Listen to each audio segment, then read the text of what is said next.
एक समय था जब आरएसएस ने यह कहकर कि 3 रंग अशुभ होता है, देश के तिरंगे को मानने से मना कर दिया था। ठीक उसी समय आरएसएस के सदस्य रहे और भारतीय जनता पार्टी के बड़े नेता रहे लाल कृष्ण आडवाणी ने तिरंगे के ऊपर बने चक्र को देख करके ऐतराज जताया था और कहा था कि ये तो बौद्ध धर्म के प्रतीक जैसा लगता है। नमस्कार साथियों, मैं नवीन कृष्णा और आज हम लोग यहाँ पर इस बात की चर्चा करेंगे कि जो आरएसएस, जो बीजेपी एक समय डॉक्टर भीमराव अंबेडकर के सबसे बड़े विरोधी हुआ करते थे, ऐसा क्या हुआ कि आज आरएसएस और भाजपा अपने आप को सबसे बड़ा अंबेडकरवादी साबित करने पर लगे हुए हैं। हम लोग इस पूरी चर्चा को करें इसके पहले मैं आपको आरएसएस की कुछ महत्वपूर्ण बातों से जोड़ना चाहूंगा, इतिहास में छिपे हुए कुछ घटनाओं से जोड़ना चाहूंगा जो आरएसएस से जुड़ी हुई हैं, और जब आप उन बातों को जान लेंगे तो इस पूरी चर्चा को समझने में आपको बहुत आसानी होगी। तो वो साल था 1947 जब ये देश 2 हिस्सों में बट गया। जब देश का विभाजन हुआ तो पूरे देश में सांप्रदायिक दंगे भड़क गए। ऐसा माना जाता है कि मानव इतिहास में इससे बड़ी त्रासदी, इससे बड़े दंगे, इससे बड़ा पलायन इसके पहले पूरी धरती पर कभी नहीं हुआ था। और ये दंगे ऐसे थे जो इसके पहले कभी नहीं देखे गए।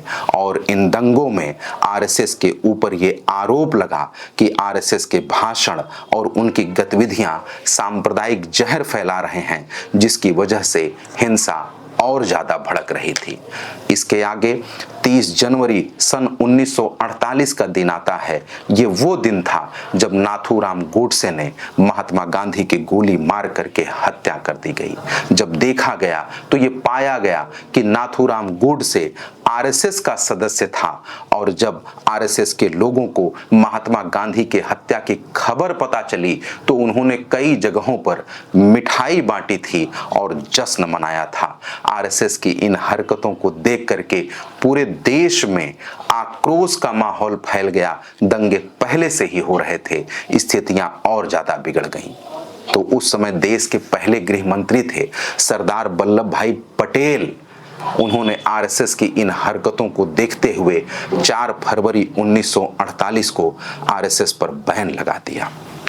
और आपको जान करके हैरानी होगी कि आरएसएस पर बैन लगाते हुए सरदार पटेल ने यह कहा था कि आरएसएस के लोग आगजनी, लूट, डकैती और हत्या कर रहे थे। और उन्होंने ये भी कहा कि आरएसएस के लोग चोरी छिपे अवैध हथियार इकट्ठा कर रहे हैं और आरएसएस के लोग सरकार के विरोध में पर्चे बांट रहे हैं। अगर आप उस समय के इतिहास के दस्तावेजों को खंगालें तो आप पाएंगे कि सरदार वल्लभ भाई पटेल ने उस समय कई पत्र लिखे और उन पत्रों में लिखा कि आरएसएस के सभी भाषण सांप्रदायिक जहर और नफरत से भरे हुए थे, और इन्हीं सब चीजों ने गांधी की हत्या का माहौल तैयार कर दिया था।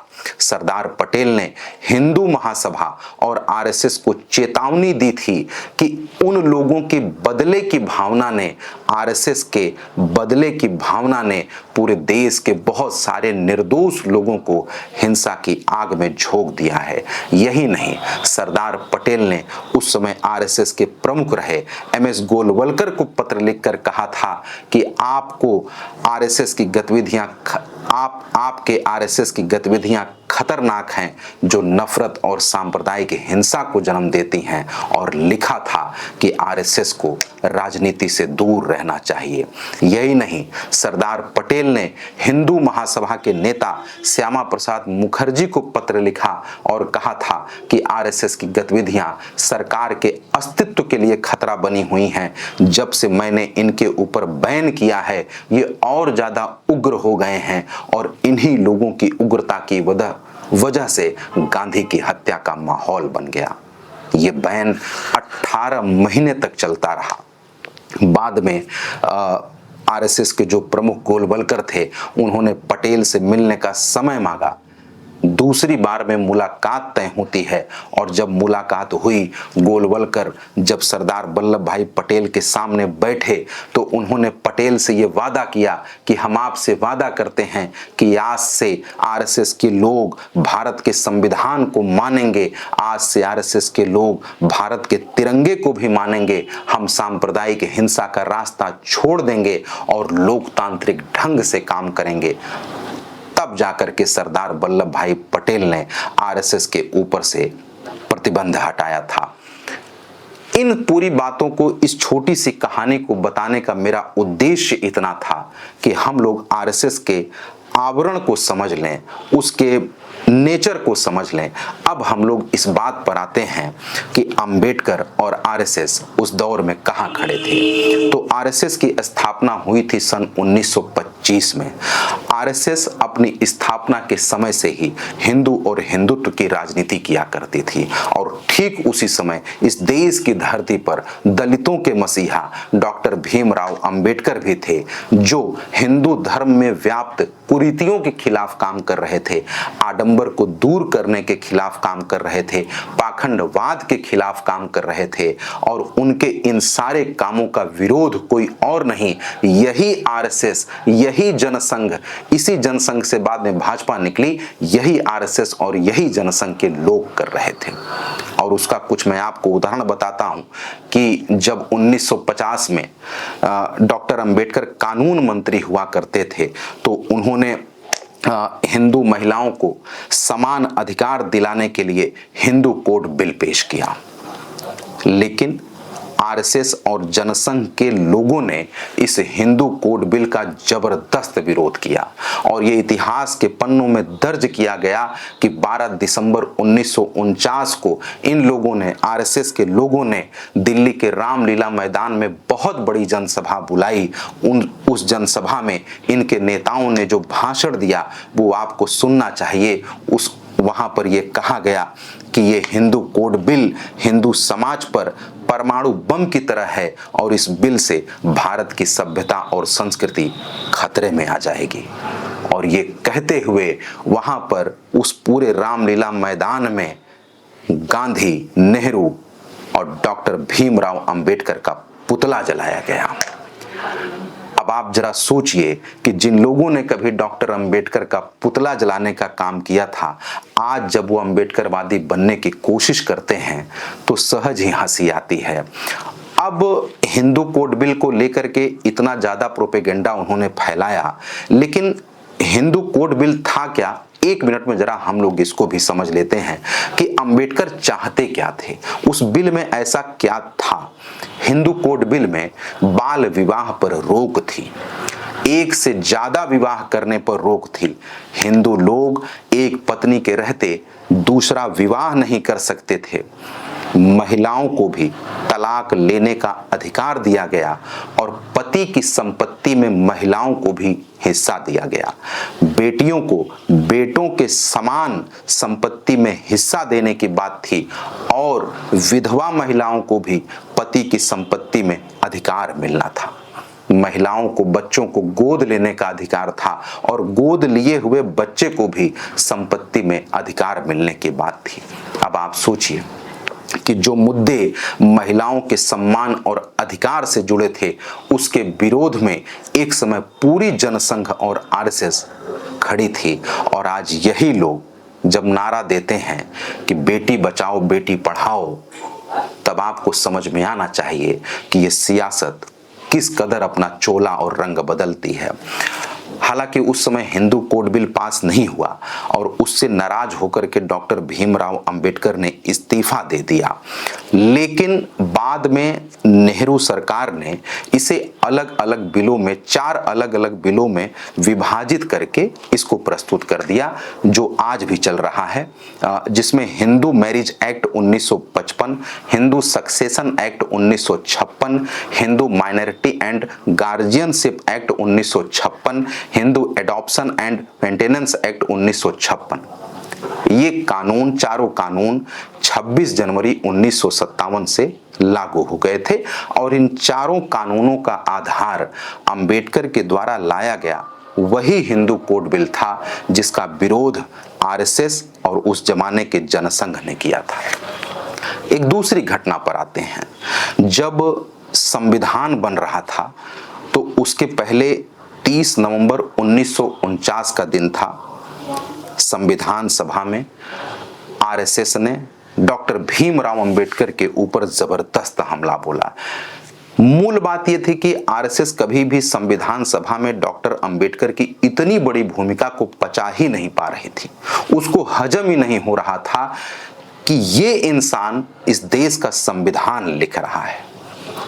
और इसी आरएसएस ने उस दिन 30 नवंबर 1949 को संविधान को हिंदू राष्ट्र के खिलाफ बताया था। भारत के संविधान को हिंदू राष्ट्र के खिलाफ बताया था और उसी दिन इन्हीं लोगों ने डॉक्टर भीमराव अंबेडकर को देशद्रोही कहा था और आरएसएस ने पूरे संविधान को गैर हिंदू कहा था। आप जरा सोच करके देखिए कि जिस अंबेडकर को इन लोगों ने देशद्रोही कहा और जिन लोगों ने उनके बनाए हुए संविधान को, जिस पर आज पूरा मुल्क नाज करता है, उस पूरे संविधान को गैर हिंदू कहा था, आज वो लोग अंबेडकरवादी होने के फिराक में क्यों हैं या क्यों अंबेडकरवादी दिखना चाहते हैं, ये बात आपको समझनी चाहिए। और कुछ और घटनाएं हैं। 1952 में जब लोकसभा के चुनाव हुए तो डॉक्टर भीमराव अंबेडकर बंबई के नॉर्थ सेंट्रल सीट पर चुनाव लड़ रहे थे। उसमें बंबई कहा जाता था, अब तो मुंबई हो गया।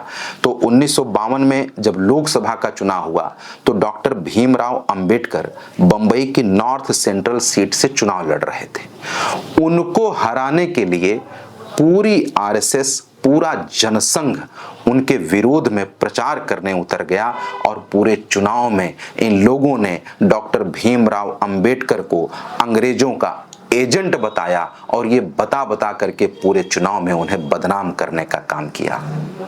इसके बाद 1954 में जब संसदीय उपचुनाव हुए तो भी आरएसएस ने अंबेडकर के खिलाफ जम करके प्रचार किया और यहां तक कह दिया कि डॉक्टर भीमराव अंबेडकर हिंदू एकता के खिलाफ हैं। मतलब अगर डॉक्टर भीमराव अंबेडकर ये चुनाव जीत गए तो वो हिंदू एकता के खिलाफ हो जाएगा। आप जरा इन बातों को समझते जाइएगा और फिर ये समझते जाइएगा कि आज के दौर की बीजेपी, आज के दौर का आरएसएस जब अंबेडकरवादी होने की कोशिश करता है तो इन सारी घटनाओं को भी अपने जेहन में भी रखते हुए चलिएगा। इन सारी बातों को समझने के बाद आज जब बीजेपी का असली चेहरा हम लोग देखते हैं तो मुझे ये लगता है कि ये जो बदलाव हुआ, ये बदलाव वैचारिक नहीं था। ऐसा नहीं है कि भाजपा के लोगों का विचार बदल गया, आरएसएस का विचार बदल गया, ऐसा नहीं है। ये राजनीति की मजबूरी है और यही वो चीज है जिसे राजनीतिक अवसरवाद कहा जाता है। दरअसल बीजेपी इस बात को समझती है कि भारत में 16 से 20% वोटर दलित है और ये दलित अपना मसीहा किसी और को नहीं मानते, वो डॉक्टर अंबेडकर को मानते हैं। और बीजेपी इस बात को भी समझती है कि बिना इन 20% वोटों को अपने पक्ष में किए हम कभी भी सत्ता में नहीं आ पाएंगे। और जब से ये बात उनको समझ में आई है तभी से वो अंबेडकरवादी बनने की कोशिश कर रहे हैं। वरना आप ये समझिए कि बीजेपी जिस हिंदू राष्ट्र की संकल्पना करती है कि हम हिंदू राष्ट्र बनाएंगे, ये अंबेडकर के सिद्धांतों के बहुत खिलाफ है। अंबेडकर धर्मनिरपेक्ष भारत की बात करते थे, एक ऐसा भारत जो किसी एक धर्म का ना हो, जिसमें सभी धर्म समाहित हों। धर्मनिरपेक्ष भारत की बात अंबेडकर करते थे। वहीं दूसरी जगह बीजेपी हिंदू राष्ट्र बनाने की बात करती है। ठीक इसी जगह पर अंबेडकर और बीजेपी एक दूसरे से बहुत दूर नजर आते हैं। दरअसल इंसाफ और बराबरी ये भारतीय संविधान की वो आत्मा है जिस पर पूरा संविधान रचा गया और गढ़ा गया। और आरएसएस ने शुरू से ही संविधान का विरोध इसलिए किया क्योंकि वो जानते थे कि ये जो बराबरी है, ये जो इंसाफ है, अगर ये दे दिया गया तो वर्ण व्यवस्था बिगड़ जाएगी, हमारा क्रम बिगड़ जाएगा और जिन चीजों पर हम लोगों का सदियों से एकाधिकार है वो एकाधिकार हाथ से चला जाएगा और काम खराब हो जाएगा। इसलिए इन लोगों ने संविधान को गैर हिंदू बताने का काम किया था। वरना आप ये समझिए कि बीजेपी का प्रयास देखिए जरा सा, अंबेडकरवादी बनने का प्रयास इस कदर है कि मुझे तो ये समझ में आता है कि जो चश्मा गांधी के चेहरे से छिटक करके बिड़ला भवन की जमीन पर तब गिर गया था जब नाथूराम गोडसे ने मुसलमानों का पक्ष रखने के लिए गांधी को गोली मार दी थी, उस चश्मे को बीजेपी उठाती है और सरकारी विज्ञापनों में सजा देती है। आप जरा समझ के देखिएगा कि गांधी की हत्या नाथूराम गोडसे ने की थी और नाथूराम गोडसे आरएसएस का सदस्य था। ये बात आपको समझ में आनी चाहिए। डॉक्टर भीमराव अंबेडकर का जो नाम है वो भारत के संविधान का एक मजबूत कंकाल है, वो चेहरा है जो अस्पृश्यता की जंजीरों को तोड़ने का प्रतीक बन गया। अंबेडकर ने सामाजिक न्याय को सिर्फ एक सपना उसका नहीं देखा, उन्होंने सामाजिक न्याय को कानून की कसौटी का जामा पहनाया, कानून की कसौटी पर उसको कसा। आरक्षण, समानता और दलित उत्थान ये उनके विचारों के बीज थे जो आज भी भारतीय लोकतंत्र की जड़ों में मजबूती के साथ मौजूद हैं। तो ये लोग अंबेडकर की मूर्तियों पर एक तरफ माला चढ़ा रहे हैं और दूसरी तरफ अंबेडकर के विचारों को पैरों तले रौंदते जा रहे हैं। मैं दावे के साथ कह सकता हूं कि दलितों के बच्चे अभी भी गांवों में पानी के टैंकों से दूर खड़े हैं। मैं दावे के साथ कह सकता हूं कि दलितों के बच्चे शहरों में सरकारी नौकरी के लिए सड़कों पर लाठियां खाते फिर रहे हैं। एक समय उत्तर प्रदेश में बसपा की सरकार भी आई थी जिन्होंने बहुजन समाज का झंडा लहराया था, लेकिन मायावती ने भी अपने राज्य में दलितों के उत्थान के लिए कुछ नहीं किया। अगर मैं ये आपसे पूछूं कि मायावती के समय में कितने दलित उद्योगपति बने तो इसका उत्तर शून्य में होगा। मायावती ने इसके नाम पर सिर्फ बड़े बड़े पार्क और मूर्तियां बनवाई जो कि बेजान है, पत्थर हैं और उनका दलितों के उत्थान में कोई योगदान नहीं है। और बीजेपी तो हिंदुत्व की राजनीति को इस कदर करने पे उतारू हो गई है कि वो अंबेडकर को राम भक्त बताने पे आ गई है। वो अंबेडकर जिन्होंने राम और कृष्ण के अवतार को मानने से मना कर दिया था, उस अंबेडकर को बीजेपी राम भक्त बताने की कोशिश करती है। अंबेडकर ने कहा था कि राजनीतिक स्वतंत्रता बिना सामाजिक स्वतंत्रता के व्यर्थ है। क्या आपको लगता है कि आज सारी जातियों को सामाजिक स्वतंत्रता मिली हुई है? एकदम नहीं मिली हुई है।